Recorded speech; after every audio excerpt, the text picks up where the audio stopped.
الصحابة يصفون النبي صلى الله عليه وسلم فيقولون: كان ضخم الرأس واسع الجبهة، في وسط جبهته عرق، إذا غضب النبي بنى هذا العرق، أشم الأنف، واسع الفم، كثيف اللحية، مشرب بحمرة صلى الله عليه وسلم.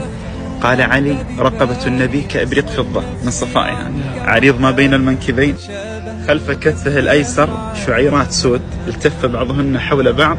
هذا هو خاتم الأنبياء والمرسلين صلى الله عليه وسلم.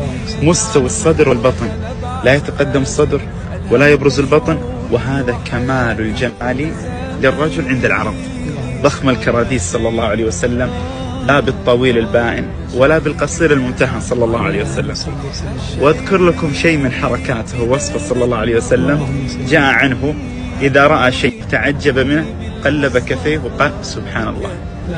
وجاء عنه إذا تعجب من شيء عض على شفتيه صلى الله عليه وسلم. اللهم صل وسلم.